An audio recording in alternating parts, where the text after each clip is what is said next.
મહાનુભાવોનો પરિચય આપવા માટે ભાનુભાઈ ચૌહાણ માધવ સ્મૃતિ ન્યાસના ન્યાસી છે અને આપણા રાષ્ટ્રીય સ્વયંસેવક સંઘ ગુજરાત પ્રાંતના કાર્યકારિણી સદસ્ય છે પ્રાંતના અને સાથે સાથે મહાનગરના સહકાર્યવાહની જવાબદારી વહન કરે. ભાનુભાઈ.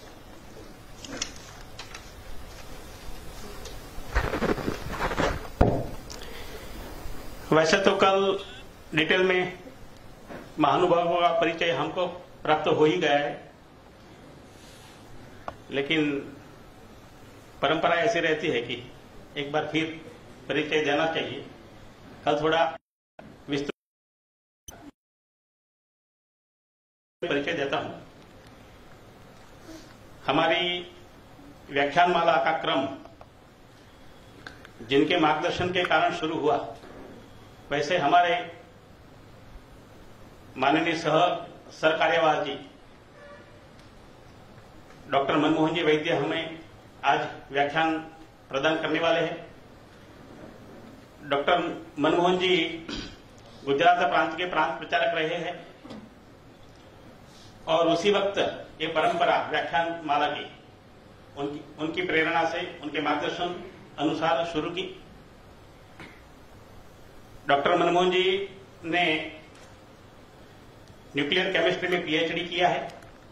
विशेष तौर पर ब्रांच की अगर बात की जाए तो रेडियो केमिस्ट्री में उनका पीएचडी हुआ है.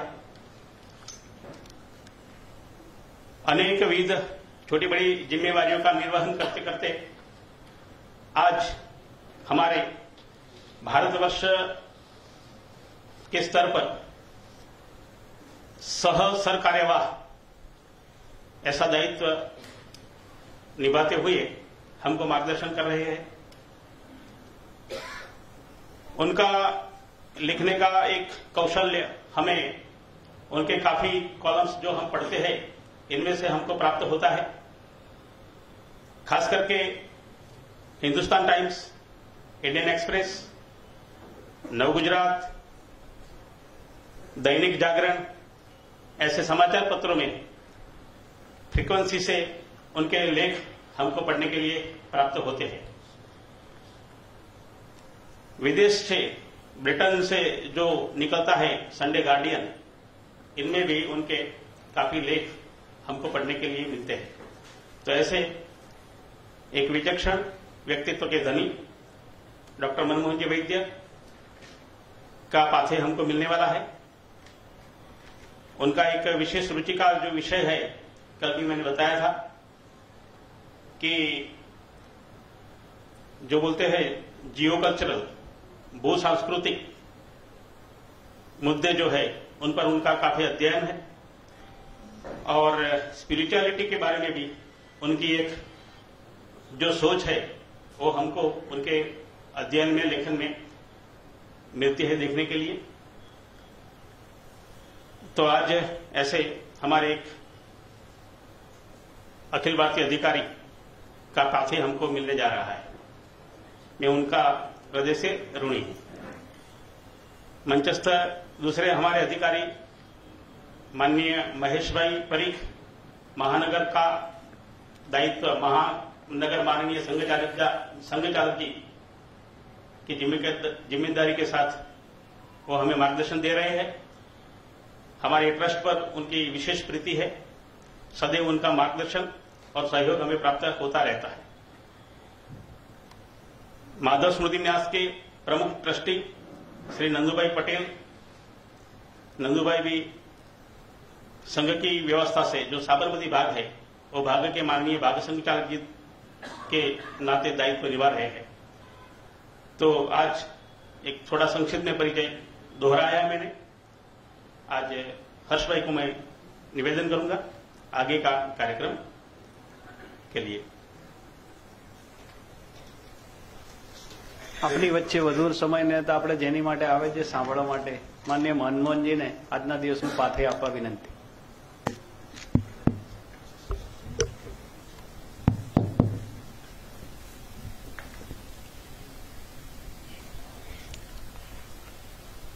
माधव स्मृति न्यास के व्याख्यानमाला के दूसरे दिन के व्याख्यान में मंच पर उपस्थित महानगर संघ चालक श्री महेश भाई, माधव स्मृति न्यास के ट्रस्टी नंदू भाई और उपस्थित सुधी भाइयों बहनों, कल हमने धर्म विषय पर चर्चा की। कई लोगों की धर्म के बारे में धारणाओं को थोड़ा धक्का लगा होगा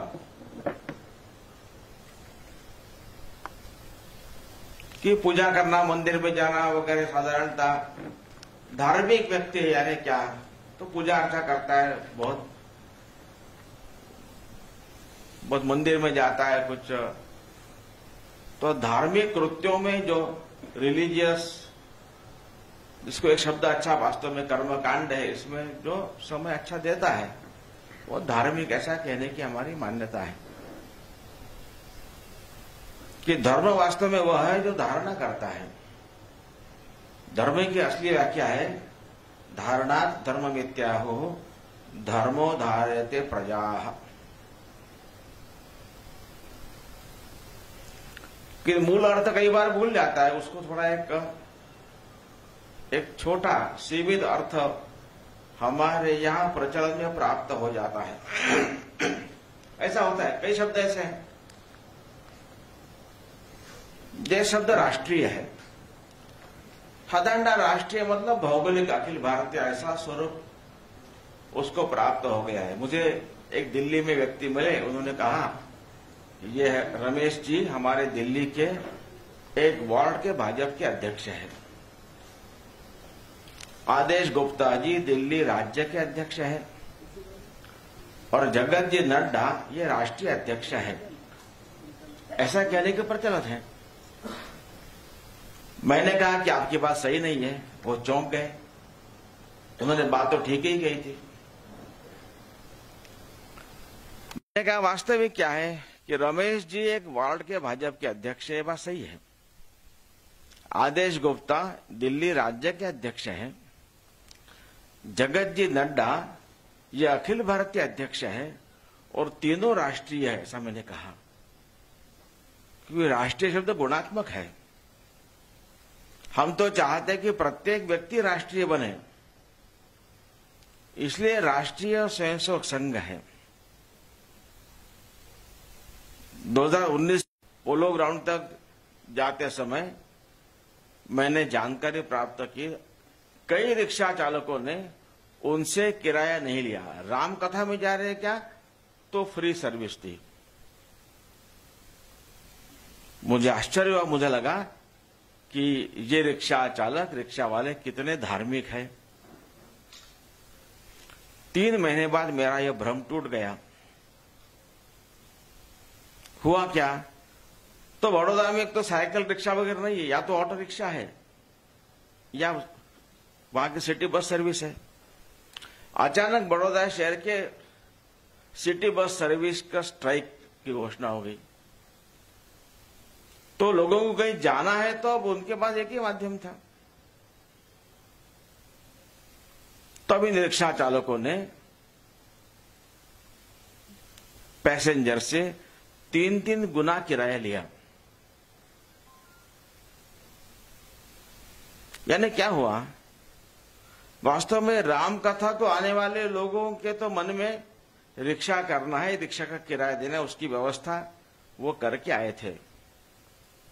इसके अलावा वहां पर मंदिर में आरती में कुछ न कुछ वहां पर दान दक्षिणा करने की प्रिपरेशन उनकी थी, ऐसी तैयारी के साथ आए थे। रिक्शा का खर्चा बच गया, किराया तो राम कृपा से बच गया, लेकिन ये राम का ही था। उन्होंने शायद वहां पर आरती में अधिक दान किया होगा, ये संभव है। यहां तो समाज के सामान्य वर्ग के लोग, जिनको बस का किराया 3 रुपया उतना ही पुराता है, they can afford to spend only 3 rupees for bus service, उनको रिक्शा से जाने का बाध्य होना पड़ा है। 30 रुपया अगर किराया होता है, वही उनके लिए वास्तव में टैक्सिंग है। रिक्शा चालक उतना ही लेते तो भी हर एक को 3-3 गुना ग्राहक मिलते, तो 3 गुना कमाई तो होती उनकी। इसलिए धर्म की हमारी जो धारणा बनी है वो पूजा अर्चा तक सीमित रही है। वास्तव में उसके लिए हमारे यहाँ अच्छा शब्द उपासना का है। उपासना धर्म के लिए है, उपासना बहुत महत्व की है। उपासना से आपका स्पिरिचुअल एलिवेशन होने में बहुत सहायता होती है। तो आपके मैं से हम की यात्रा अधिक आसानी से जल्दी होकर आपको अधिक व्यापक क्षेत्र अपना लगने लगता है। उसके लिए स्वाभाविक करने का मन होता है। तेन त्यक्तेन भुंजिता का भाव सहज आता है। ईशावासे विदम सर्वम आने के बाद मां गृधा का भाव भी आता है। लेकिन धर्म मतलब प्रत्यक्ष आचरण है, करने की बात है। इसलिए धर्मम चर ऐसा कहा है। दूसरा शब्द है सेकुलरिज्म, सेकुलर। जैसे आजकल मोबाइल इंटरनेट भी आए, जब स्वतंत्रता मिली तब नहीं थे, उसकी चर्चा होने का सवाल नहीं। ऐसे भारत की संविधान सभा में जब संविधान बन रहा था तब सेकुलरिज्म वगैरह की जानकारी उनको नहीं थी, ऐसा नहीं था। They knew it. सूरत के केटी शाह नाम के एक सज्जन ने, एक मेंबर ने एक बिल लाया था कि भारत को सेकुलर सोशलिस्ट रिपब्लिक ऐसा कहा जाए। उस पर चर्चा हुई, सारे विद्वान लोग थे और सभी का ऐसा मत रहा कि भारत के परिदृश्य में इसकी आवश्यकता नहीं है। It is not needed, it is not necessary. क्योंकि सेकुलरिज्म ये यूरोप का ही शब्द है, वहां की अवधारणा है, उसको एक ऐतिहासिक पार्श्वभूमि है। थर्ड सेंचुरी में रोम का राजा कॉन्स्टेंटीन ये ईसाई बना। रोमन साम्राज्य का नेटवर्क था। उसके पहले वहां पर केवल टोलियां थी, लड़ते थे, हिंसा करते थे, लूटते थे। There was no order as such. Roman empire के कारण वहां पर एक रचना संरचना खड़ी हुई और 6th सेंचुरी में रोमन एम्पायर कोलैप्स हुआ। तो और रोमन एम्पायर के कारण, एम्पायर के साथ क्रिश्चियनिटी का प्रसार बहुत बढ़ा इस 300 वर्षों में। वास्तव में पोप का केंद्र जेरूसलेम था, रोम में बिशप होता था, लेकिन राजा का वरदस्त मिलने के कारण बिशप का महत्व बढ़ गया पोप से भी। फिर पोप का स्थान ही वहां से बदल कर, जिसको आजकल वेटिकन कहते, वो रोम का ही भाग है, वहां चले गए। तो क्योंकि रोमन साम्राज्य के साथ क्रिश्चियनिटी का भी प्रसार हुआ, इसलिए अब रोमन साम्राज्य नहीं रहा तो लोग आपस में भीड़ न जाए, फिर से लड़ाई झगड़ा लूटफाट शुरू न हो। इसके लिए there was no other arrangement other than the church. इसलिए सारा राज्य का कब्जा चर्च के पास आया। इसको वहां की भाषा में थियोक्रेटिक स्टेट कहते हैं। तो pope used to rule king के बदले में। 1000 वर्षों तक इस प्रकार के थियोक्रेटिक स्टेट, जिसके लिए भारतीय भाषा में शब्द नहीं है। तो लोगों को लगा कि रिलीजियस मैटर में तो पोप की बात मानेंगे बराबर है, कि हमारी भौतिक मटेरियल चीजें हैं, शादी ब्याह प्रॉपर्टी वगैरह, इसमें हमारी अपनी बातें करेंगे। We want to separate this, जो मटेरियल भौतिक जगत के विषयों को रिलीजियस कब्जे से मुक्त करना। From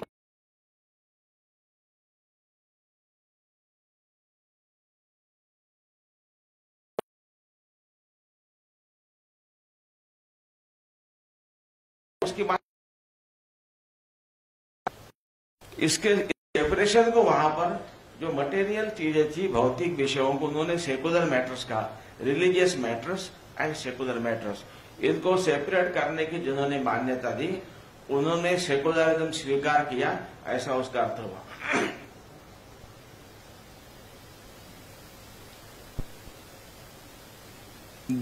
they never meant equality of all religions. वो आज भी नहीं मानते हैं। तब भी नहीं मानते थे। नाइदर दे मेंट डिनाइंग रिलीजन, रिलीजन को नहीं मानना ऐसा भी नहीं था। लेकिन हमारे भौतिक जगत के विषयों को हम सेपरेट करेंगे, रिलीजियस मैटर को सेपरेट करेंगे, उसमें हम पोप की बात मानेंगे। भारत में ऐसे कोई कारण नहीं था, ऐसे कोई भारत में कभी थियोक्रेटिक स्टेट था ही नहीं, इसलिए भारत में इसको लाने की जरूरत नहीं थी। तो संविधान सभा में सब लोगों ने it was discussed, debated and decided not to include because it was found not necessary. जब अब कब लाया गया? 1976 में इमरजेंसी थी। क्यों लाया गया? Nobody knows, nobody demanded it. Number one, it was neither needed, क्योंकि आर्टिकल 25 to 30 के अंदर भारत के सो कॉल्ड माइनॉरिटीज को सभी प्रकार के अधिकार, उसको केवल इम्प्लीमेंट करना, दैट्स इट, कोई जरूरत नहीं थी। It was neither demanded nor needed, neither discuss debated, क्योंकि विरोधी दल के सब लोग जेल में ठूस दिए गए थे। वो भी अमेंडमेंट प्रीएम्बल में किया गया जो वास्तव में नहीं करना चाहिए। कल मैंने उल्लेख किया कि आईएमसी में एक प्राध्यापक जब कॉन्स्टिट्यूशन पढ़ा रहे थे, 6 बार उन्होंने कहा कि संविधान में सुधार करने की गुंजाइश है, लेकिन प्रीएम्बल को आप कुछ नहीं कर सकते। ऐसा 6 बार कहने के बाद एक छात्रा ने जब हाथ खड़ा किया, पूछा कि ये 42nd अमेंडमेंट उसका क्या हुआ, कि वो स्पीचलेस, कोई उत्तर नहीं था। जब रशिया में कम्युनिज्म बहुत जोर पर था, तब की एक कहानी मुझे याद आती है। दृश्य दिखाते बोलते एक है, प्रत्यक्ष कुछ और होता है। यह कहने के लिए वो कहानी है। कहानी ऐसी है कि रशिया में एक जू में अनेक प्राणी थे। प्राणी को देखने के लिए बच्चे स्कूल के आते थे, उसके कारण उनकी जानकारी बढ़ती थी। लेकिन हाथी नहीं था। अब हाथी लाना बहुत खर्चे का, हाथी का खुराक बहुत ज्यादा, इसलिए कोई हाथी लाने के लिए तैयार नहीं था। तो एक व्यक्ति तैयार हुआ, उसने कहा कि हम एक बलून का हाथी के साइज का हाथी बनाएंगे, बलून का हाथी बनाएंगे, बिल्कुल आबेहूब हाथी दिखेगा ऐसा। एक बार हवा भर देंगे तो उसको खाना खिलाने की जरूरत नहीं, तो सस्ते में काम हो जाएगा, लोगों को हाथी भी देखने को मिलेगा। तो लगा प्रशासन को ये अच्छी बात है। तो ऐसे आर्टिस्ट को बुलाया गया और आर्टिस्ट सही में ऐसा हाथी बनाया, दूर से लगे कि हाथी खड़ा है पूर्ण। बाकी हाथी का जो कटघरा था वो तो खुला ही होता है, तो वहां था, वहां रख दिया, थोड़ा घास वास डाल दिया ऊपर, खाने का सवाल नहीं था। वो यहां घास चलेगा। एक स्कूल के बच्चों को लेकर एक स्कूल की मैडम आई, वो प्रत्येक प्राणी के पिंजरे के सामने खड़े होकर ये टाइगर है, उसके क्या क्या आदत है, कैसा क्या विशेषता बताती थी। फिर ये भालू है, ये लंगर अंगूर है, ऐसे एक बाद में वो हाथी का जो कटड़ा था वहां पर आ गई और कहने लगी एलिफेंट इज द सबसे वजनदार प्राणी हाथी होता है जंगल का, उसका वजन बहुत होता है, बाकी बस शाकाहारी होता है। बताया 3-4 वाक्य बताया। प्राइवेट स्कूल के बच्चे थे। बच्चे वो बात मैडम ने बताया याद कर रहे थे। तब तक दोपहर हो गई थी, धूप अच्छी निकली थी, तो गर्मी बढ़ी, तो हाथी के अंदर जो हवा भरी थी वो हवा भी गर्म के कारण थोड़ी फूल गई, तो हाथी का साइज थोड़ा और मोटा हो गया। तो हाथी हवा में थोड़ा धीरे से ऐसा अंदर उठ रहा था। तो बच्चे याद कर रहे थे मैडम की बात, that elephant is the heaviest animal in the jungle, और हाथी ऐसा हवा में उड़ रहा था। यहां कहानी पूर्ण होती है। उस समय के कम्युनिज्म के सारे जो ढकोसले थे, उन पर बड़े सुंदर टिप्पणी थी। ऐसा मुझे जब उस छात्रा ने कहा कि हमारे टीचर तो 6 बार कह रहे थे, मैंने पूछा, वो चुप हो गए, कुछ नहीं हुआ। तो और इसका अनुवाद समझ ये भारतीय अवधारणा नहीं है। जो अवधारणा भारतीय नहीं है उसके लिए शब्द संभव नहीं। धर्म शब्द ये भारत का ही है, उसका अंग्रेजी भाषा में अनुवाद संभव नहीं है। कोशिश नहीं करनी चाहिए, कोशिश करने से कंफ्यूजन बढ़ता है कई बार। लेकिन अंग्रेजी में जो पढ़े लोग हैं वो कहते हैं ऐसा कैसे नहीं हो सकता है। तो मैं सिंपल उदाहरण बताता हूं, स्कूल के मैंने कॉलेज के बच्चों के लिए उदाहरण है। भाई दूध के लिए क्या कहते हैं अंग्रेजी में, तो सब कहते हैं मिल्क कहते हैं। उससे दही बनता, दही के लिए क्या कहते हैं, सब कहते हैं कर्ड कहते हैं। उससे छाछ बनती, उसके क्या कहते हैं, तो बटर मिल्क कहते हैं। मक्खन नहीं कहते तो क्या कहते हैं, तो बटर कहते हैं। फिर घी बनता है, घी के लिए क्या कहते हैं, सब कहते हैं घी कहते हैं अंग्रेजी में। क्यों भैया, अगर बाकी चार का शब्द है तो घी के लिए क्यों नहीं है? क्योंकि वहां घी नहीं बनता है, वहां बहुत ठंडा प्रदेश है, खूब बर्फ रहता है, तो मक्खन मक्खन के रूप में घर में रहता ही है, टिकता ही है। अपने यहां फ्रिज तो अभी आए। So they had a habit of consuming butter in the form of butter itself. इसलिए वहां की भाषा में बटर को लेकर अनेक मुहावरे बने हैं। It is question of bread and butter, to see which side of the slice butter is, और बटरिंग ए पर्सन, वहां बने। भारत क्योंकि उष्ण प्रदेश है, यहां मक्खन टिकता नहीं है ज्यादा दिन तक, इसलिए भारत की माताओं ने रिसर्च करके एक नया पदार्थ, एक प्रक्रिया ढूंढ निकाली जिससे वह पदार्थ पौष्टिक भी रहे और घर में अनेक दिन तक टिका रहे। तो भारत की हर भाषा में घी के लिए शब्द है। घी को लेकर मुहावरे हैं। हिंदी में कहते हैं 5 उंगलियां घी में, गुजराती में कहते हैं घी रहे तो खिचड़ी माजना शू वांधो छे, मराठी में कहते हैं खाईंतर तुपाशे नहीं तो रूपाशे। संस्कृत में बहुत लग्जूरियस जीवन जीना चाहे जो हो, ऋणम कृत्वा घृतम पिबेत, ऐसा कहा है। क्योंकि घी भारत में ही बनता है, यही यहां वहां नहीं बनता, इसलिए उसके लिए यहां शब्द है, वहां नहीं है।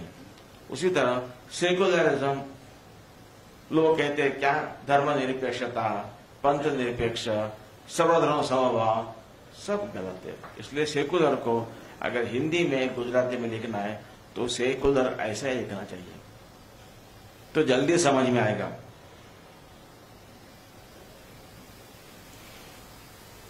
अब बात ऐसी हुई है कि सेकुलरिज्म ऐसा चुपके से आया, जिसको मराठी में कहावत है, काना मगून आलन तिखट झाला। अब उसके विरुद्ध बोलना मतलब आप कहो ना, सीधी बात, यू कैंट क्वेश्चन इट। लेकिन मान्यता कैसी हो गई है कि हिंदू की बात करना ये एंटी सेकुलर है और कम्युनल है। बाकी सो कॉल्ड माइनॉरिटी कुछ बातें करेंगे वो सेकुलर है, वो कुछ भी करे, उन्होंने कुछ भी किया तो उसको सपोर्ट करना, ये सेकुलर है। हिंदू की बात करना इट में ऑफेंड अदर्स ऐसा लगने लगा है, कारण नहीं वास्तव में हो गया है। मेरा एक नागपुर का मित्र गणित में खूब अच्छा उसका स्थान रहा है, यहां से एमएससी की बात 76 में सारा परिवार अमेरिका गए, वहां पर गणित का प्राध्यापक है वह, उसके नाम से गणित की थियरी वहां के विद्यापीठ में सिखाई जाती है। मुझे मिला था 92 में अमेरिका में, तब उसने कहा कि अब हर साल उनकी मैथमेटिक्स की इंटरनेशनल कॉन्फ्रेंस होती है, कहीं लंदन में, फ्रैंकफर्ट में, पेरिस में। तो 1990 में ये कॉन्फ्रेंस दिल्ली में थी। भारत छोड़ने के बाद पहली बार ये दिल्ली भारत में आ रहा था। एक मन में कुछ था, उमंग कुछ, लेकिन उसने मुझे कहा कि 5 स्टार होटल में रहते थे, कॉन्टिनेंटल फूड था, टाई सूट बूट पहनकर रहते थे, अंग्रेजी बोलते थे। यानी यह कॉन्फ्रेंस फ्रैंकफर्ट में होती, लंदन में होती, तो जैसा होता वैसा यहां हो रहा था। इसलिए भारत में मैं आया वैसा मुझे कोई एहसास फील नहीं आ रहा था। लेकिन मैं जहां रहता था, जिस होटल में मुझे कमरा दिया था, वहां सुबह मुझे अचानक 5 बजे एक मंदिर की घंटी का आवाज आया। उसने कहा that was the first feeling, एहसास हुआ कि मैं भारत में आया हूं। मैं तुरंत बाहर निकला तैयार होकर और घंटी की आवाज की दिशा में जाने लगा। वह गणेश जी का मंदिर था, इनके घर में गणेश की पूजा है, इसको बहुत अच्छा लगा। रोज 4 दिन थे कॉन्फ्रेंस थे, रोज वहां पर सुबह वो वहां पर दर्शन करने जाता था। आखिरी दिन लोगों ने अपने अपने जो इनपुट दिया कॉन्फ्रेंस के बारे में, चर्चा कैसी हुई, क्या हुआ, हर एक ने बोला। इसका जब नंबर आया 90 की बात, इसने कहा कि खूब अच्छी चर्चा हुई और फैसिलिटी अच्छी थी, सुविधा अच्छी थी. And special thanks to the organisers for arranging my stay in a room near a temple so that I could go daily for darshan. ऐसा उसने कहा. जैसे इसका बोलना पूर्ण हुआ, भारत के अनेक लोगों ने उसको जाकर कहा, अरे भाई आपने ऐसा क्यों बोल दिया? इसके समझ में नहीं आ रहा था क्या गुनाह किया है मैंने. तब उन्होंने कहा, अरे यहां कोई क्रिश्चियन मुस्लिम हो सकते हैं, दे मे फील ऑफेंडेड. इसके समझ में नहीं आ रहा था कि मैं मंदिर में जा सका इसका धन्यवाद दे रहा हूं, इसलिए why somebody should feel offended. वास्तव में उस कॉन्फ्रेंस में अगर कोई मुस्लिम ईसाई होते, उनको इसमें कोई आपत्ति लगती नहीं है. हमारे कुछ ऐसे सेकुलर हिंदुओं का आपत्ति लगती है. ये प्रॉब्लम. अभी कुछ समय पूर्व तो मुझे मिलने के लिए एक महिला आई थी, जो पहले पत्रकार थी, फिर शादी हुई, बेटा हुआ, अब थोड़ा समय मिल रहा है तो उसको फिर से कुछ काम करना की इच्छा थी. उसके एक चचेरे भाई से बात की, उसने मुझे मिलने के लिए बताया, तो मुझे मिलने आई. हमारी 1-1.5 घंटा अच्छी चर्चा हुई. अब वो कैसी लिखती है जानने के लिए मैंने कहा कि अपनी जो मीटिंग उसके बारे में आप लिखो. उसने लिखकर भेजा. वो इतना सुंदर था, इतना सटीक था, इतना एक आंखें खोलने वाला था. तो मैं चाहता हूं कि आप सब लोग उसको सुने. तो उसी की आवाज में उसको हमने रिकॉर्ड किया है. तैयार है ना? चलो 3 मिनट का केवल धैर्य रखिए, ध्यान से सुनिए. I'm an Indian, which to me to India. I thought this was more of a physical, geographical, and maybe even a cultural reality. I'm also a Hindu, but my faith, which is deeply personal to me, has nothing to do with my national identity. Or so I thought. Again, until a couple of days ago. I never once thought to blend my faith and my national identity. They're not the same thing. In fact, I very strongly thought the two shouldn't mix. Until a couple of days ago. For we, as modern, urban, progressive Indians, are taught not to mix our religions and national identity. While being patriotic is great, we're taught not to wear being a Hindu on our sleeves, whether it's at work or at social gatherings, for it might offend other religions of India. Being Hindu,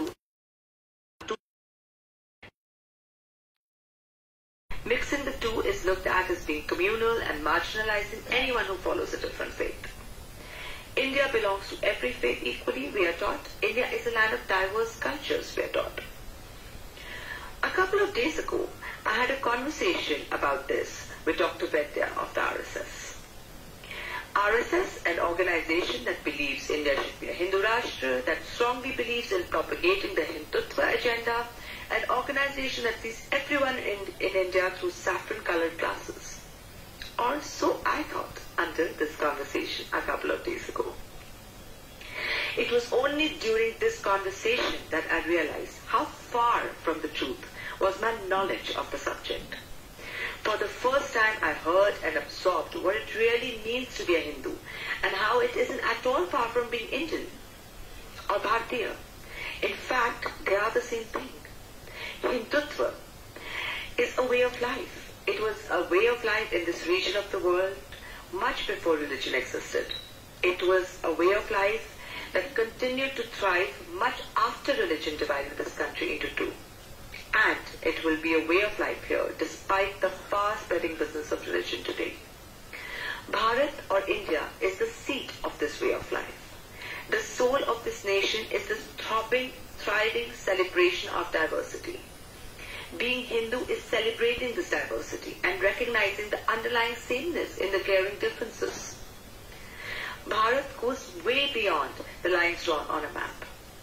Bharat is a concept of inclusivity and humanism that has transcended generations and generations, invasions after invasions. In the words of Ernest Renan, a nation is a spiritual principle and not a group determined by the configuration of earth. A nation is a soul. The nation, like the individual, is the fruit of a long past spent in toil, sacrifice and devotion. It couldn't be truer for a nation like ours. Similarly, being Hindu goes beyond the God you worship. It's a celebration of the various paths that lead to the same God. In its Hindutva lies this nation's essence. I am a Hindu, which makes me an Indian. I am an Indian, which makes me a Hindu. And where I fold my hands or bow my head in worship have nothing to do with it. ठीक है, इतना clear message है। चर्चा होने के बाद एक धारणा क्या बनी थी, इसलिए हमको इस शब्द का उपयोग भी कम से कम करना है और सही अर्थ में क्या है उसका अर्थ समझना चाहिए। अब हुआ क्या है, लेकिन एक ऐसी कॉलेज छात्रा को मैं पूछ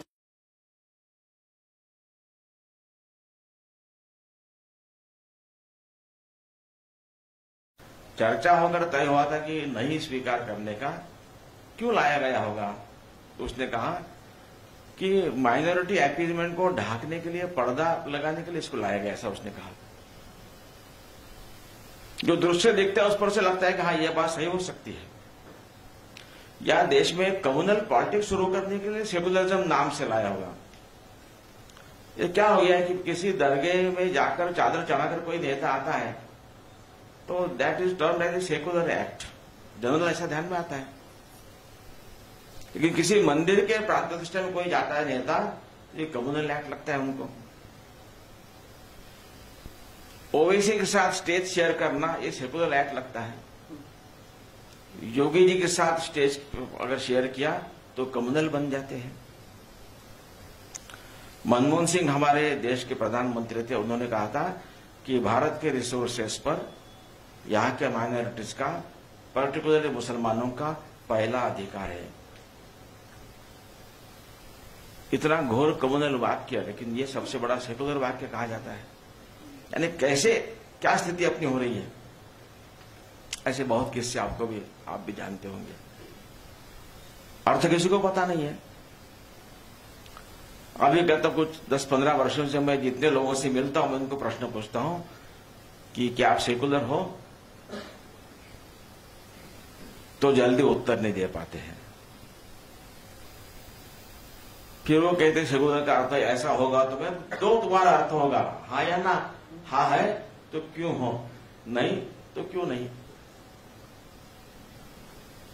तो जिन्होंने हाँ कहा उन्होंने कहा कारण क्या, मैं सभी धर्मों को समान मानता हूं इसलिए मैं सेकुलर हूं। तो मैंने कहा मतलब आप तो आप हिंदू हो, उतना पर्याप्त है। You need not be secular specially. जिन्होंने कहा नहीं, कारण बताया क्योंकि मैं हिंदू भी मानता हूं इसलिए मैं सेकुलर नहीं हूं। तो सेकुलर होना यानी हिंदू नहीं होना, ऐसा कहां कहा है। इस पर मेरा निष्कर्ष ऐसा, आप पता नहीं सहमत हो नहीं हो, मैं तो ऐसा कहता हूं, भारत के संदर्भ में एटलीस्ट कोई भी व्यक्ति कहे कि मैं सेकुलर हूं, वो झूठ बोल रहा है। क्योंकि व्यक्ति को सेकुलर होने की जरूरत ही नहीं है। भारत में प्रत्येक व्यक्ति का अपना अपना रिलीजन होगा ही। निरीश्वरवादी होगा, एथियस्ट होगा, he can be called atheist but not secular। क्योंकि व्यक्ति को सेकुलर होने की जरूरत भी नहीं है। जहां से आया वहां भी नहीं थे, उनके अपने रिलीजन्स थे। अमेरिका वगैरह देशों में वो बाइबल को हाथ में लेकर अपनी ओथ लेते हैं, उनको संकोच नहीं है।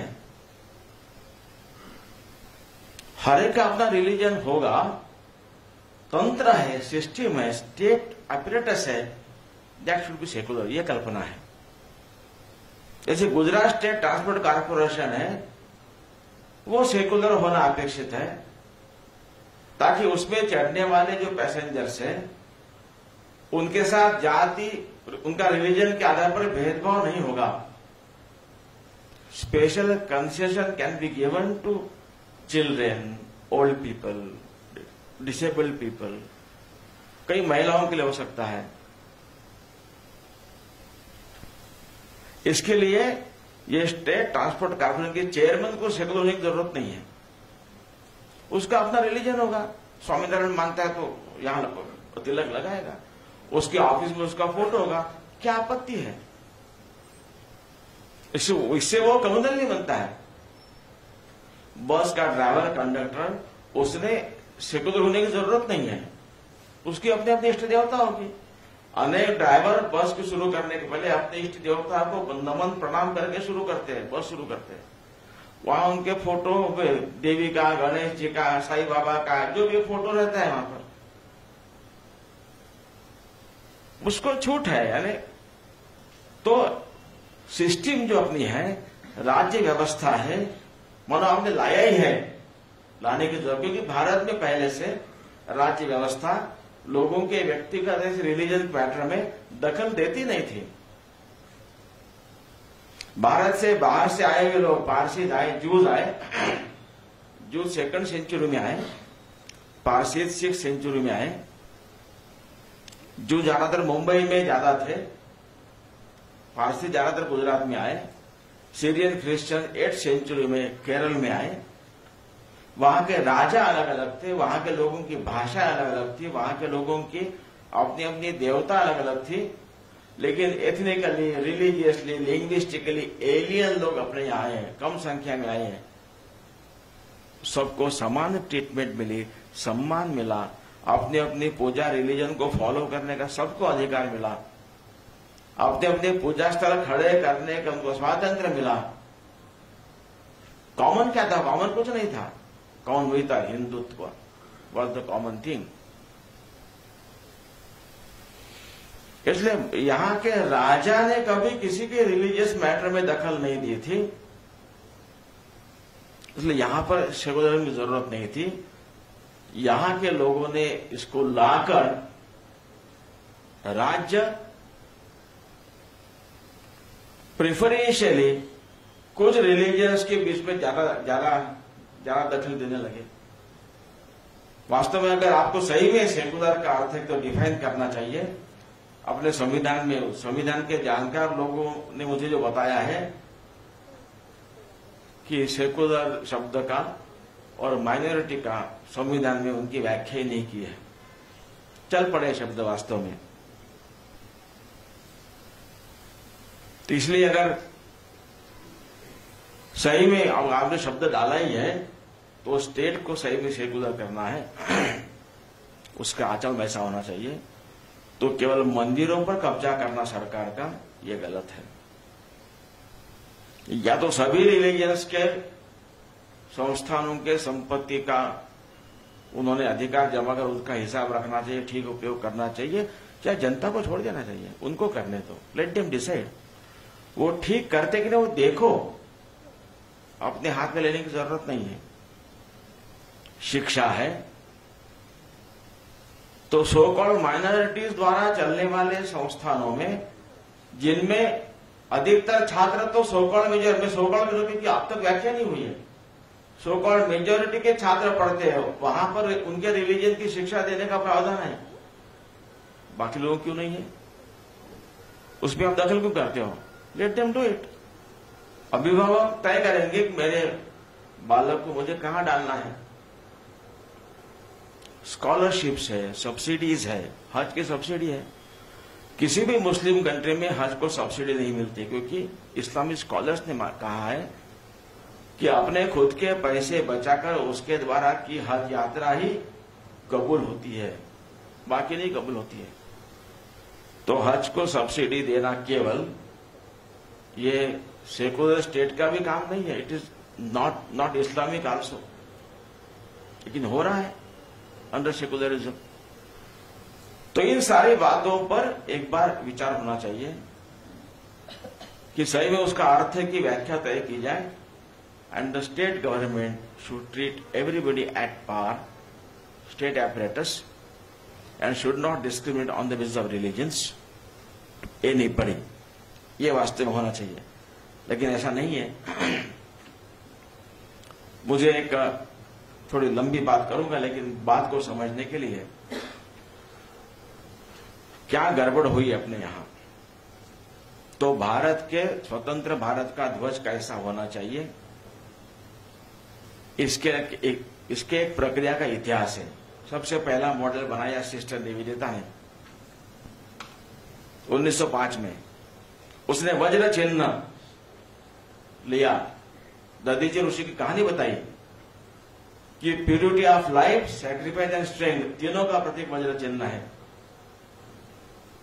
क्योंकि वृत्रासुर का वध करने के लिए ऐसे एक शस्त्र की आवश्यकता, ऐसा जब देवताओं को पता चला तब सब देवता दधीचि के पास गए कि आपके हड्डियों से ही शस्त्र बनेगा, आपकी हड्डियां दीजिए देह त्याग करके।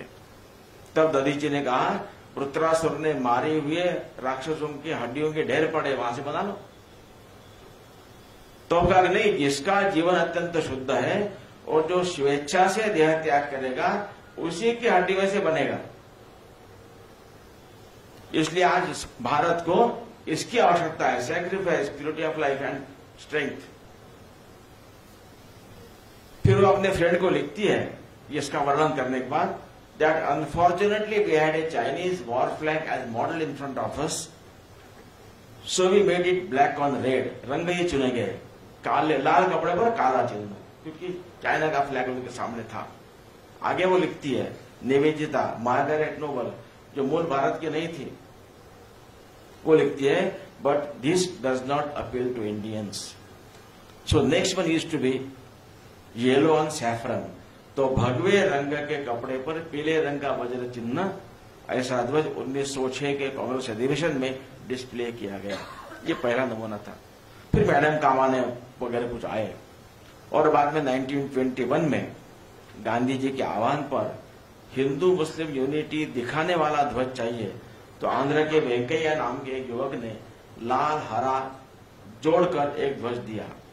गांधी जी को ये कल्पना बहुत अच्छी लगी, गुड आइडिया, लेकिन कहा कि पारसी क्रिश्चियन कम्युनिटी भी है, उनका सफेद रंग भी उसमें ऐड करो, सफेद हरा नीचे लाल ऊपर चरखा, ऐसा फ्लैग चला। अब महत्व की बात आती आगे। वो क्लियर था और बड़े शुद्ध भाव से कि ये अलग अलग कम्युनिटी है, उनको हमको एकता लानी है, you have to forge unity. ये ध्वज उसका सिंबल है, भाव अच्छा ही था। लेकिन सिख लोगों के समाज के द्वारा इस पर एक बहुत महत्व की बेसिक मौलिक आपत्ति उठाई गई। उन्होंने कहा कि अलग अलग कम्युनिटी को अलग अलग सोचकर उनको एक करने का विचार कम्युनल है, इसलिए उन्होंने कहा यह फ्लैग कम्युनल है, we should have a national flag. ये 1921 से उनकी आपत्ति थी, मांग थी। 1929 में उनका एक प्रतिनिधिमंडल मास्टर तारा सिंह के नेतृत्व में गांधी जी को मिला और उन्होंने फिर से एक बार यह मांग की और पहले तो ये कहा कि यह कम्युनल ध्वज नहीं होना चाहिए, we should have a national flag. आगे कहा अगर आपको ऐसा ही कम्युनल ध्वज रखना है, सेम कंसेप्ट, तो सिख कम्युनिटी का येलो कलर इसमें ऐड कीजिए, मतलब 4 रंग के हो जाएंगे। This demand was so strong in 1929, 1930 में नमक सत्याग्रह वगैरह के बाद 1931 में कांग्रेस वर्किंग कमेटी ने एक फ्लैग कमेटी नियुक्त की to decide recommend about it. कौन कौन थे उसमें? पंडित नेहरू थे, नाम देखिए, पंडित नेहरू थे, सरदार पटेल थे, अबुल कलाम आजाद थे, मास्टर तारा सिंह, पट्टाभी सीतारामैया, डॉक्टर हार्डीकर, काका कालेलकर। इन लोगों ने भिन्न भिन्न व्यक्तियों से स्टेट कांग्रेस कमेटी से आपत्तियां सुझाव मांगे। 40-50 के करीब आए सजेशंस, आपत्तियां। उसके 2 गट थे, मैं थोड़ा विस्तार से बता रहा हूं। पहले गट ने कहा कि अब 10 साल तक लोगों ने इसको स्वीकार किया है, गांव गांव पहुंच गया है, 2 सत्याग्रह हमने 21 के 30 के इसके अंदर किए हैं, इसी को रखिए और इन रंगों का जो कम्युनल कॉनोटेशन है हम उसके बदले में positive connotation, peace, sacrifice, prosperity, ऐसे भी रंग करते हैं, ये लोगों को बताएंगे। जिन्होंने बदल करने के लिए कहा उन्होंने कहा कि ये मूलतः ये कल्पना ही कम्युनल है, इसको नहीं रखना चाहिए। और बल्गेरिया पर्शिया का ध्वज इसी के समान है, ये रंग है, थोड़े आगे पीछे ऊपर नीचे है, दैट मे क्रिएट कंफ्यूजन। इन सारों को लेकर फ्लैग कमेटी ने कहा, ये सारी बातें आर्काइव में अवेलेबल है। पहले गठ को फ्लैग कमेटी ऐसा लिखती है वहां पर कि यह 10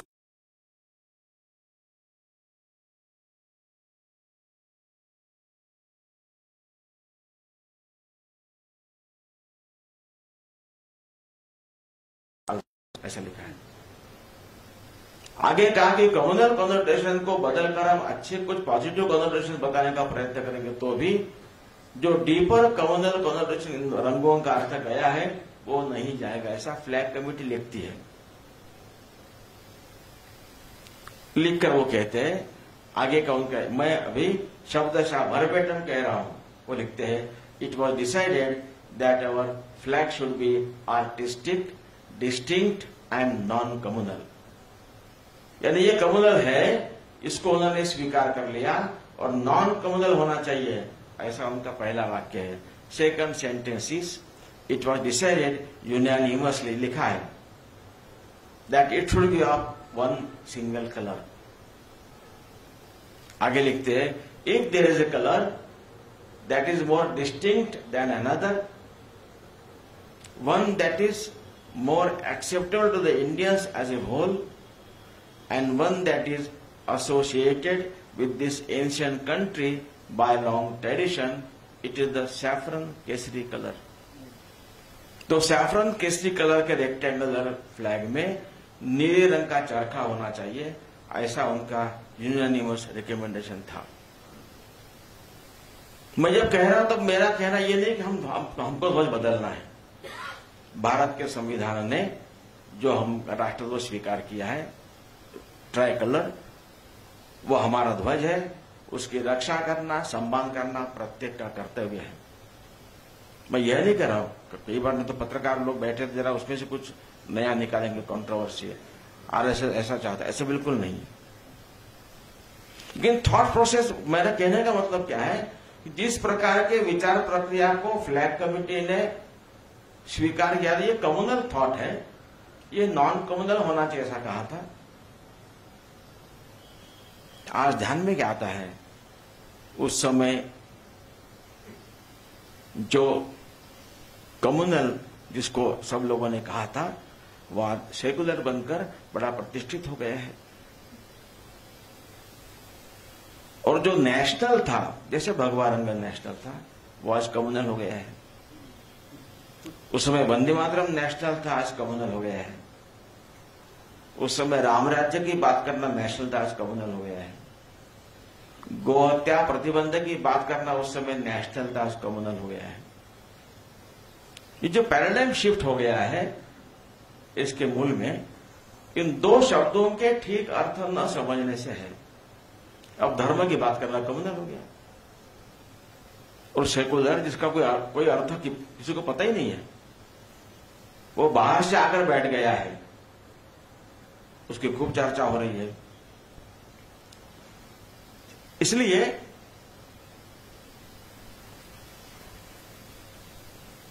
इन दोनों शब्दों का ठीक अर्थ समझकर हम अगर ठीक से उपयोग करते हैं तो इस दुविधा से, संभ्रम से हम बाहर आएंगे। और जो भारत के निर्माण करने वाले जो लोग थे, वो बहुत सोचने वाले लोग थे। उनको भारत का पूरे परंपरा, इतिहास अच्छा ज्ञान था। भविष्य में भारत को कहां ले जाना है, यह स्पष्ट कल्पना थी। उन्होंने जिन शब्दों को नकारा है और जिन शब्दों को आग्रहपूर्वक लिया है, उसको समझकर ठीक से उपयोग करेंगे तो सेकुलर शब्द का पहली बात तो हम लोग कृपया अनुवाद करना छोड़ दीजिए। बिन सांप्रदायिक, धर्मनिरपेक्ष वगैरह उसका अर्थ नहीं है। करना ही है तो सेकुलर कहिए। उसका प्रयोग करने का बहुत आवश्यक है तब करना। सीधा कॉल स्पेड ए स्पेड ज्यादा अच्छा रहेगा।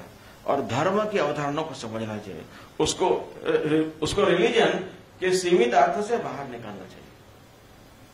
कल जब मैंने कहा कि ये तिलक लगाना, माला पहनना वगैरह, ये रिलीजन का भाग हो सकता है, उपासना हो सकता है, ये धर्म नहीं है। तो कुछ लोगों ने कहा कि फिर लोग ऐसा करना छोड़ देंगे वगैरह, जरूरत नहीं है। यानी जो नहीं पहनते वो धार्मिक कौन है? वो रिक्शा वाले धार्मिक नहीं थे, बोले राम कथा के लिए फ्री रेंट दिया होगा। कल जो बताया, जो एक महिला यहां पर अंबाजी में हर महीने जाती है, तो हर महीने पहले उनका जाना ये रिलीजन का भाग था, उसकी उपासना थी। जब से उन्होंने वहां के बच्चों को, भिखारियों के बच्चों को पढ़ाने की व्यवस्था की, तब से वो कृत्य धार्मिक है।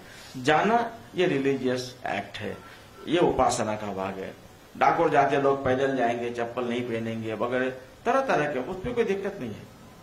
वो सारा करने से वो जो बात आया, स्वामी जी ने कहा था, by controlling nature internal and external, उसके भाग है। लेकिन डिविनिटी मैनिफेस्ट करनी है तो manifestation of divinity it behaviour in your transaction with the people, with the nature, that is dharma. And expression of the divinity in your conduct is religion, upasana, वो अच्छी है। ये संघ की शाखाओं में आजकल चल रहा है कि शाखा में जाना ये वास्तव में संघ का काम नहीं है। डॉक्टर हेडगेवार जी का 1940 का बौद्धिक उसमें कहा कि संघ कार्य शाखा तक सीमित नहीं, वो समाज में करना है। तो समाज में संघ कार्य करना है, उसके लिए अपने आप को लायक बनाने के लिए शाखा में जाना है। शाखा में जाने का महत्व है। शाखा में जाना छोड़ देंगे तो धीरे धीरे जो जिस काम में हम लगे वहां हमको सफलता मिलती है, उसका अहंकार आता है, ईगो आता है। शाखा is the best place for ego management. और धूल मिट्टी में खेलते, गिरते, कूदते, सारा अपने आप सबका ईगो ठीक हो जाता है, लेवल बन जाता है। बैंक का मैनेजर, प्यून सब एक साथ खेलते हैं, एक दूसरे टांग खींचते वगैरह, अपने आप ईगो ठीक हो जाता है। सब नीचे बैठते मंडल में, जिसको नीचे बैठने में तकलीफ है उसके लिए कुर्सी है। संपन्न हो, बड़ा हो, छोटा हो, पढ़ा हो, अनपढ़ हो। और ये जो शाखा तंत्र है, it has become effective global. Bharat के बाहर करीब 45 देशों में इन शाखाओं के माध्यम से हिंदू समाज के लिए, वहां का जो हिंदू समाज है उनके लिए निस्वार्थ भाव से समय निकालने वाले लोग तैयार हो रहे हैं। केनिया में 1947 14 जनवरी से संघ कार्य, पहले शाखा वहां लगी थी भारत के बाहर की। वहां के लोकल जो अफ्रीकन लोग हैं, केनियन लोग, जो काले होते हैं अक्सर, उन्होंने देखा कि सारे आबादी में, भौतिकता की दौड़ में, यंग पीढ़ी का अधिक पैसा कमाना, लग्जरियस जीना वगैरह सारा भी देखते हैं। इसमें भी 3 पीढ़ियों के बाद भी इस हिंदुओं के बच्चे अपने समाज के लिए समय दे रहे हैं। उनको आश्चर्य हुआ, उनको लगा कि हमारे समाज में भी हमको ऐसे लोग तैयार करने चाहिए। इसलिए गत कुछ वर्षों से, लगभग 3-4 वर्षों से, केनिया ने अपने केनियन लोगों के लिए, अपने समाज के लिए निस्वार्थ भाव से समय देकर समाज को संगठित करने के लिए, लोग तैयार करने के लिए उनकी शाखाएं शुरू हुई है। तो राइस केनिया नाम से शाखा चलती है। वो शाखाओं का आप अगर वीडियो देखेंगे, वहां सूर्य नमस्कार होते हैं, समता होती है, खेल होते हैं, सांघिक गीत होता है। मेरे पास जो वीडियो आया वहां स्वाहिली भाषा में सांघिक गीत चल रहा था। अगर गीत का हम हिंदी में अनुवाद करेंगे तो गीत था, संगठन गढ़े चलो, सुपंथ पर बढ़े चलो, ऐसा गीत था। ये गीत, उसका अनुवाद क्या हुआ था। और अब अपने संघ की प्रचारिका अब इसके लिए काम कर रही है। यानी शाखा में जाना तो आवश्यक है ही, लेकिन संघ कार्य समाज में जाकर करना यह महत्व की बात है। उसी तरह आप पूजा कीजिए, मंदिर में जाइए, बाकी सारा कीजिए, वो अच्छी बात है। कोई ज्यादा करेगा, कम करेगा, ये ठीक है। धर्म क्या है? धर्म जो अपने नहीं है उनको अपना मानकर उनके लिए करना धर्म आचरण का नाम है। धर्म पहनने की चीज नहीं। धर्म का संबंध ट्रांजैक्शन में आता है, दूसरों के साथ आता है। ये महत्व की बात है। तो धर्म की ठीक बात को हम समझेंगे और सेकुलर शब्द का ठीक अर्थ समझेंगे। आ गया है तो सही में state should behave exactly same way, they should not interfere in the religious matters of the people. ऐसा वास्तव में करना चाहिए, ऐसी जागृति आनी चाहिए, ऐसी चर्चाएं होनी चाहिए। तो धर्म चक्र प्रवर्तनाय जो लोकसभा में लिखा गया है, राज्यसभा में धर्म का उल्लेख है, सुप्रीम कोर्ट में है, राष्ट्रध्वज में जो धर्म चक्र है, हम सबको वो नाम ये पता है कि वो अशोक चक्र है, वास्तव में धर्म चक्र है। अशोक ने उसको स्वीकार किया था, ये बात सही है। इस धर्म चक्र को घूमता रखना हर एक का दायित्व है, प्रत्येक का दायित्व है। तो प्रत्येक ने निस्वार्थ भाव से, प्रामाणिकता से, तन मन धन पूर्वक समाज को अपना मानकर समाज के लिए कुछ न कुछ देता रहना चाहिए। जिसके बाद जो है वो दे। जो मैंने जो कल कहा था कि जिनके बगीचे में फूल खिले उन्होंने वो 2 फूल देंगे, जिनके कंठ में स्वर है वो 2 गीत गाने चाहिए, जिनके सूर्य कुल से जिनका रिश्ता उन्होंने थोड़ा उजाला देना चाहिए, सदियों का अंधकार है वहां प्रकाश का गांव बसाना चाहिए, जिनके आंगन में बादल झुके उन्होंने थोड़ा जल देना चाहिए, अपना श्रीमंत हृदय उन्होंने खाली करके फिर से भर लेना चाहिए, आसमान जितनी जिनकी ऊंचाई उन्होंने थोड़ा नीचे झुकना चाहिए, जिनके जन्म मिट्टी में मैले हुए हैं उन्हें उठाकर गोद में लेना चाहिए। इससे धर्म पुष्ट होगा, धर्म का चक्र चलेगा। एंड धर्म डज नॉट डिस्क्रिमिनेट, धर्म भेदभाव नहीं करता है, धर्म कनेक्ट्स विथ ऑल, धर्म यूनाइट्स ऑल, धर्म बाइंड्स ऑल टुगेदर, धर्म होल्ड्स ऑल टुगेदर। इसलिए कहा है धर्म वह है जो धारणा करता है। तो धर्म का ठीक अर्थ समझकर उसका जोर शोर से, जो रिलीजन नहीं है ऐसा एक वातावरण बनना चाहिए। और सेकुलर शब्द का अत्यंत सीमित अर्थ है, भारत के लिए अनावश्यक है, लेकिन आ गया है, उसका अर्थ डिफाइन कीजिए, पिन पॉइंट कीजिए और सही में make the state to be really secular. व्यक्ति को सेकुलर बनने की जरूरत नहीं है, व्यक्ति के अपने अपने रिलीजन रहेंगे, उसका पालन करने से nobody should feel that somebody gets offended। कोई कारण उनको जरूरत नहीं है, हमारे मन में ऐसा है, एक भयगत का निर्माण किया गया है, उसमें से हमको बाहर आना चाहिए। तो हमारा स्वत्व सही अर्थ में पूर्ण पुरुषार्थ के साथ प्रकट होगा और भारत जिस दिशा में आगे बढ़ने की शुरुआत हुई है, अधिक गति से अपनी पहचान को कायम रखते हुए संपूर्ण विश्व को अपने आगोश में लेकर, क्योंकि आज दुनिया इतनी छोटी हुई है, आने जाने के साधन इतने गतिमान हो गए हैं, वीडियो कॉन्फ्रेंस, नेट वगैरह, with all the diversities of ethnicity, languages, religions, सबको साथ रहना है इन हार्मनी एंड पीस। इस निसर्ग के साथ भी जिनको हार्मनी के साथ रहना है, इसका उत्तर भारत के पास है। एक छोटी बात कहकर मेरी बात पूर्ण करूंगा। ऐसे 2009 के इलेक्शन के बाद मैं कुरुक्षेत्र गया था, वहां एक कॉलेज का छात्र मेरी व्यवस्था में था, पूछा क्या तुम्हारी हॉबीज है? नॉर्मली स्पोर्ट्स, डांस, म्यूजिक वगैरह, रीडिंग ऐसी बताते। उसने कहा मैं कहानी लिखता हूं। मुझे ऐसा पहला छात्र मिला था कॉलेज का, इसकी हॉबी कहानी लिखना है। उन्होंने कहा कैसी कहानी लिखते हो? उसने कहानी बताई। जस्ट चुनाव हुए थे, उसने कहा मेरे रूममेट ने मुझे चैलेंज किया कि तुम चुनाव पर कहानी लिखो। मैंने कहानी लिखी। वो कहानी बता रहा, कह रहा है एक जगह पर चुनावी घोषणा हुई और 4 उम्मीदवारों ने नामांकन दाखिल किया। 4 उम्मीदवार थे, air pollution, water pollution, soil pollution, food pollution, और सभी ने मनुष्य, ह्यूमन बीइंग, यह सिंबल चाहिए ऐसी मांग की थी।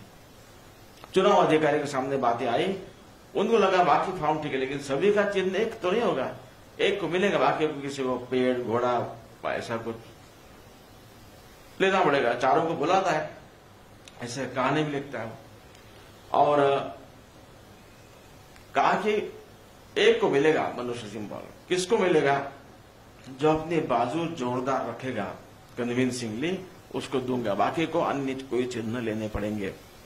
फिर कहानी वाला लिखता है, और हर उम्मीदवार ने यह कहा कि मनुष्य सिंबल मुझे ही मिलना चाहिए, क्योंकि इस मनुष्य के मुझ पर बहुत उपकार है, इसी ने मुझे जन्म दिया है, इसी ने मुझे पाल पोसकर इतना बड़ा किया है, मैं आज इतना ताकतवर बना हूं, चुनाव लड़ने लायक बना हूं, इसका कारण मनुष्य है, इसलिए वह चिन्ह मुझे ही मिलना चाहिए। यह कहानी पूर्ण होती है। तो ये चारों समस्याएं जो निर्माण हुई है, जिस मनुष्य या मानव समूह ने निर्माण की है, वो पिछड़ा नहीं था, अनपढ़ नहीं था, गरीब नहीं था। So called most developed, rich, prosperous ऐसे देशों के द्वारा ही केवल 500 वर्षों में इतनी विकराल समस्या खड़ी की है, और भारत का कम से कम 10,000 वर्षों का एक समृद्ध संपन्न जीवन दुनिया ने देखा है। कोई समस्या ऐसी खड़ी तो इसलिए निसर्ग के साथ भी हार्मोनियसली कैसे हम जीकर साथ बढ़ सकते हैं, यह वास्तव में इसका उत्तर, इसका अनुभव, इसका इतिहास भारत के पास है। तो दुनिया को कैसा जीवन जीना चाहिए वो दिखाने का वास्तव में भारत का दायित्व है। इसलिए भारत अपने स्वत्व की पहचान लेकर अगर आगे बढ़ेगा, खड़ा होगा, तो दुनिया तो ढूंढ रही है, रास्ता ढूंढ रही है। जैसे लाइट हाउस के लिए लोग ढूंढ रहे हैं, लेकिन लाइट हाउस नहीं दिख रहा है, उनके पास अनुभव कम है, दे आर कंफ्यूज्ड। इसलिए संघ के जो पहले पंक्ति के प्रचारक में से एक दादाराव परमार्थ थे, उनको पूछा गया, दादा कैन यू डिस्क्राइब आरएसएस? एक वाक्य में बताएंगे। उनका वाक्य था, आजकल के जो ट्विटर के जमाने में 140 कैरेक्टर में चीज बिठाने में हमको बहुत मशक्कत करनी पड़ती है, उन्होंने आधे ट्वीट में सारा संघ बता दिया। उन्होंने कहा, RSS is the evolution of the life mission of this Hindu nation. Bharat का जो वैश्विक दायित्व है, उसके लिए भारत को तैयार करना यह संघ का काम है। तो संघ मतलब एक संस्था है, संघ संपूर्ण समाज है। तो संपूर्ण समाज इसमें जुड़ जाएगा, तो अपने योग्य पहचान के आधार पर हम आगे बढ़ेंगे। तो धर्म चक्र प्रवर्तनाय वास्तव में प्रत्येक व्यक्ति करेगा, प्रत्येक व्यक्ति राष्ट्रीय होगा सही अर्थ में। केवल अखिल भारतीय का भौगोलिक अर्थ अलग है। तो मुझे लगता है हम शीघ्र ही अपना जो स्वप्न है, जो दायित्व हमको दिया गया भगवान ने, उसके लिए हम यहां सिद्ध हो सकेंगे। तो मुख्यतः यह धर्म चक्र प्रवर्तनाय विषय को लेकर मेरे मन में जो विचार थे मैंने रखे हैं,